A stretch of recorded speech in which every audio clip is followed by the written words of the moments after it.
जन्नत की मिट्टी से कस्तूरी की खुशबू आएगी और वहां की हवा जब चलेगी तो दरख्तों के पत्तों से टकराकर ऐसी मौसीकी यानी नगमा पैदा करेगी जो रूह को वजद में ले आएगी।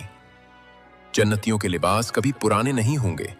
वो रेशम यानी सुंदुस और इस्तबरक के लिबास पहनेंगे जो सब्ज और दीगर हसीन रंगों के होंगे। मर्दों और औरतों दोनों को सोने, चांदी और मोतियों के कंगन पहनाए जाएंगे।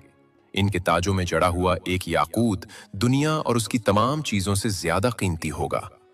हर जन्नती के चेहरे पर नूर की एक खास झलक होगी जिससे वो पहचाने जाएंगे कि ये अल्लाह के मेहमान हैं। जन्नत में दरख्त होगा।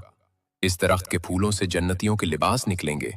इसका साया इतना तवील होगा कि एक सवार 100 साल तक इसके नीचे चलता रहे तो भी साया खत्म ना होगा। वहां पुरों वाले घोड़े और ऊंट होंगे जो याकूत के बने होंगे। आप सिर्फ सोचेंगे और वो सवारी आपको वहां ले जाएगी जहां आप जाना चाहेंगे। कुरान की आयत के मुताबिक जन्नती आमने सामने तख्तों पर बैठे होंगे। वो दुनिया के किस्से याद करेंगे। एक कहेगा, याद है दुनिया में हम फला मुसीबत में थे और हमने अल्लाह से दुआ की थी। दूसरा कहेगा, हाँ, अल्लाह ने हम पर एहसान किया और हमें उस अजाब से बचा लिया। वहां कोई लग़्व या बेहुदा बात नहीं होगी। हर तरफ से बस सलाम सलाम की सदाएं सुनाई देंगी। जन्नत में दाखिले के वक्त नबी करीम सल्लल्लाहु अलैहि वसल्लम अपने मुबारक हाथों से जन्नतियों को हौज़े कौसर का पानी पिलाएंगे।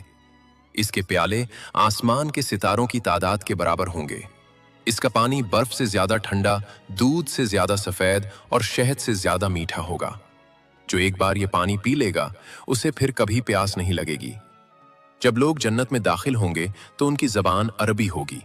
उनका कदो कामत हजरत आदम अलैहिस्सलाम की तरह 60 हाथ यानी तकरीबन 90 फुट होगा। इसकी वजह यह है कि जन्नत के फल इतने बड़े और वहां की नेमतें इतनी अजीम होंगी कि इंसानी जिस्म को उनसे पूरी तरह लुत्फअंदोज होने के लिए इसी खास कामत की जरूरत होगी। उनके जिस्म पर बाल नहीं होंगे, आंखें कुदरती सुरमगी होंगी और वो हमेशा 33 साल के नौजवान दिखाई देंगे। महल्लात के अलावा जन्नत में ऐसे खेमे भी होंगे जो खालिस मोतियों के बने होंगे। एक एक मोती का खेमा 60 मील तक बुलंद होगा।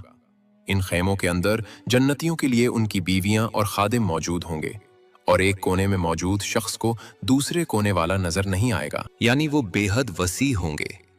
वहां की औरतें खेमों में छुपाई गई हूरें होंगी जो सिर्फ अपने शौहरों की तरफ देखेंगी और उन्हीं की मोहब्बत में डूबी होंगी।